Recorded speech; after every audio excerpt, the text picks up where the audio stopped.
Patricia Gibson. Madam Deputy Speaker, I rise to speak in support of new clause 12, and I want to begin by thanking the work of the member for Swansea East and the member for Inverclyde, who have done a power of work on this issue. I very much welcome the UK Government's decision to abandon the delay in implementing a maximum £2 stake on fixed odds betting terminals, and it is a cause of deep regret that this delay was even considered due to, and I quote, commitments made by others to those with registered interests, according to the former Minister, the Honourable Member for Chatham and Aylesford, and I pay tribute to the stand that she has taken on this issue throughout. It's truly disappointing that it has taken so long, as we've heard from other speakers today, so long to achieve the reduction in the maximum stake for these machines, so much time, despite the level of cross-party support across this House and the loss of a government minister. Parliament has the power to do good, and when it decides to do good, it should do so as quickly as it can without fuss or drama, even more so when vulnerable people's lives literally depend on it. And, Madam Deputy Speaker, I want to mention that I do have, as I'm sure many members in this House do, a particular constituency interest in this issue. In North Ayrshire, most of which I represent, there are 137 of these machines in 37 betting shops, and £5 million was lost in 2016 alone. We have 2 problem gamblers taking their own lives every single day across the UK, and any delay on this to serve vested interests would be unforgivable. It's also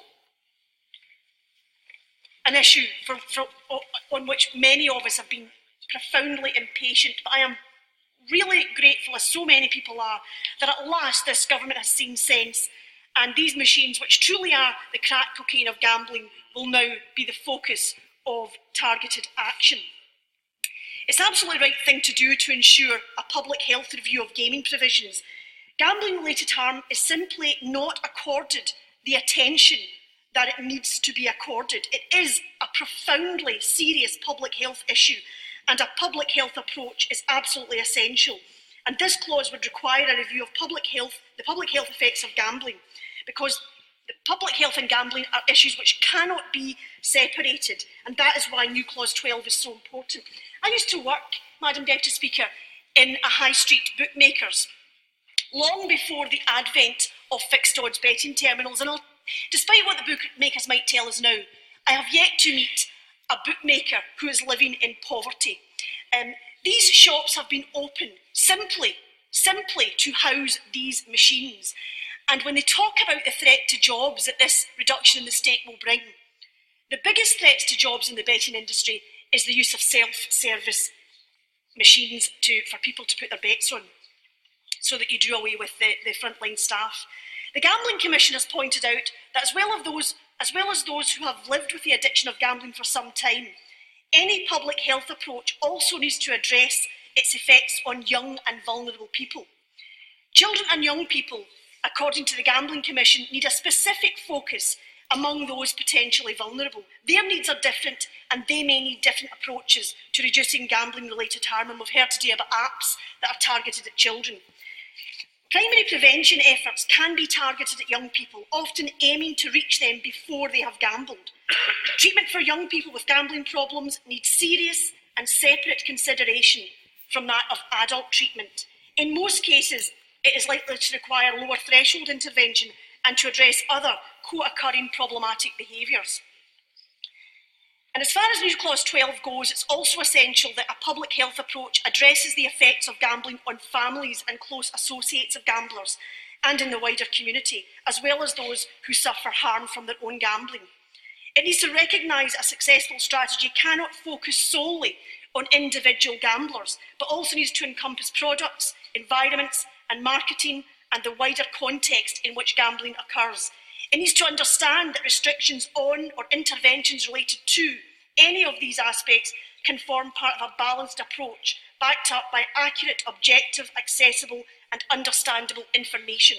It should seek to ensure efficient distribution of resources for prevention and treatment based on need. But it's important to remember we're not starting from scratch. Vital work in this field has already been done by the Gambling Commission, amongst others. We know that most people gamble responsibly with no difficulties.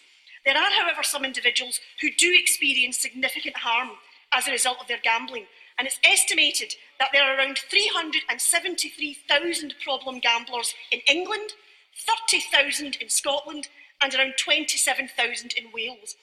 And these estimates, according to the Gambling Commission, are likely to be conservative. For those problem gamblers, harm can include higher levels of physical and mental illness, debt problems, relationship breakdown, and in some cases, criminality. It can also be associated with substance misuse, and in many cases, it is difficult to attribute these negative effects solely or directly to gambling. But the association, according to the Gambling Commission, is far too strong to ignore. Younger males and people from certain social and ethnic groups are potentially more vulnerable than others. Around 1.7 million individuals in England, 180,000 in Scotland, and around 95,000 in Wales are classified as being at risk of problem gambling. There are also some gamblers who would not be classified as problem or at-risk gamblers, but who may on occasion experience harm as a result of their gambling. Gambling-related harms are not all directly health harms, but many of the harms, such as debt, are connected with poor health status. So, Madam Deputy Speaker, a public health approach is absolutely integral to any war on the effects of problem gambling. All the evidence suggests a significant public health issue which has not yet received the attention that it should have relative to other population level concerns is now in order. The time has come. And I will indeed. She's making a very good point about the public health impact, and she agreed that in some of the communities that she represents and some of the communities that I represent, they're already struggling with multiple deprivation, and gambling being concentrated in their area only makes that worse and worsens their life chances. Absolutely, and we do have a correlation between multiple social deprivation factors and problem gambling, and that's why when you go into certain communities, there is a higher than otherwise concentration of betting shops housing these machines, these crack cocaine machines of gambling. So we absolutely, and I say to the Minister today, and I know that he's listening, we absolutely and urgently need a review of the public health effects of gaming provision. And I urge the House to support new clause 12 on that basis. I'm just going to finish, but I'll obviously let the Minister speak. Yeah. Okay. Thank you to the Honourable Lady for giving way. Before she concludes her remarks, could I just draw her attention to two things?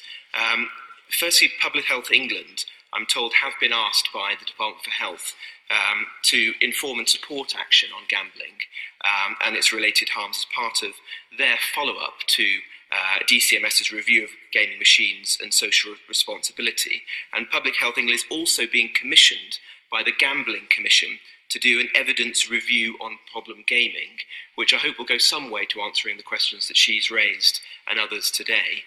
But in respect of new clause 12, which she's obviously raised, other honourable members have, and my honourable friend from Chatham and Aylton has as well, I am content for the government to support that. But I would simply say that it is very limited in scope, so I wouldn't want to raise expectations that that will achieve all of the goals that she seeks, but perhaps that, allied to Public Health England's work, will help to continue the public debate on this matter. I'm glad the Minister has given us that clarification. Like he says, I would be more comfortable with a broad brush approach encompassing lots and lots of factors like the ones I set out in my speech, but I've listened to what the Minister says and I shall certainly give it some thought. Thank you.